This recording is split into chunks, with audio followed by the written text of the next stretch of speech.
Family violence arrest in Texas. Can they come home tonight? When someone is arrested after a family violence call in Texas, families usually ask two questions as if they are the same. Can the person bond out, and can the person come home? They are different questions.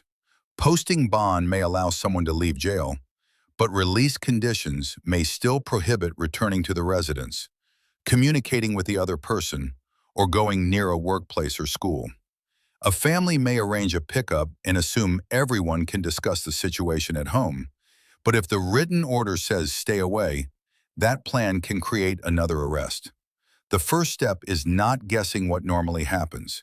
It is reading the actual release conditions. Save this video before anyone arranges a pickup or tells the defendant to come back to the house. That distinction matters because a Texas magistrate can impose conditions designed to protect the alleged victim and the community while the case is pending. Those conditions may prohibit calls, texts, social media messages, indirect contact through relatives, or going near specific locations. A magistrate may also issue an emergency protection order, and in some cases, Texas law requires one. Families often use terms like no contact order, protective order, and restraining order as if they always mean the same thing. But the safest approach is much simpler. Read every word on the signed document. A bail company can explain the bond process, but it cannot change what a judge ordered. Share this with the person coordinating the release, because the written order, not a family agreement, controls what happens next. The written order becomes even more important when the protected person reaches out first. The defendant may think answering is allowed because they did not start the conversation, but that assumption can be wrong. If the court's order prohibits the defendant from communicating, the other person's invitation does not automatically cancel the restriction. A friendly reply, a message about the children, or a response sent through a relative can still create a violation. The safer response is to preserve the message, avoid replying, and ask the defense attorney what the specific order permits. A private change of heart does not rewrite a court order. Save this rule. The other person may change their mind, but only the court can change the court's order. The same problem can surface when the defendant needs clothing, medication, work tools, a vehicle, or personal documents from the home.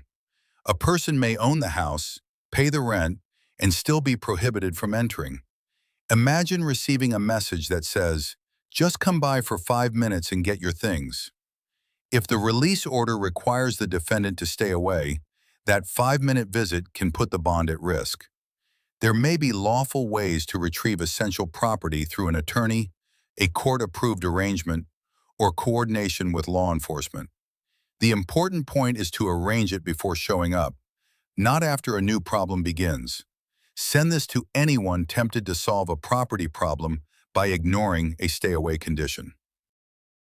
Those practical problems become even more emotional when children, pets, or shared responsibilities are involved. A defendant may believe that asking a parent, sibling, or child to carry a message is safer than making direct contact. But if the court order prohibits indirect communication, using another person can still violate the condition. The same caution applies to social media tags, shared accounts, location sharing, and messages disguised as questions about property or pets. Custody, visitation, and access to the home may require guidance from the appropriate attorney or court. The pressure is real, but a rushed workaround can turn one arrest into another. Follow Freedom Bail Bonds for practical West Texas bail information families can use before making a costly assumption. Because so many of these problems begin with assumptions, the family should prepare before the person leaves jail.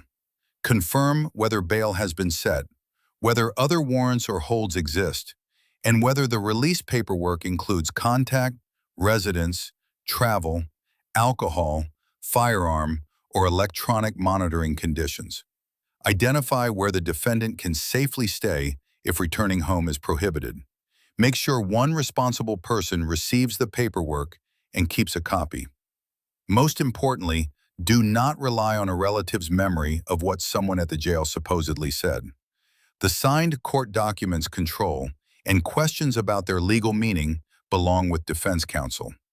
Planning before release is much easier than repairing a violation afterward.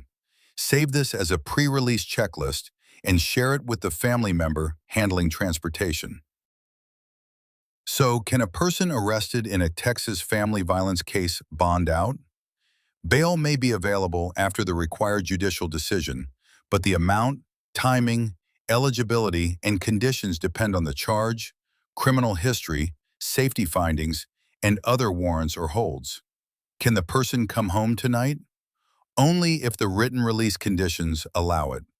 Those are separate decisions, and a bail bond does not erase a stay-away or no-contact condition. This is general Texas bail information, not legal advice.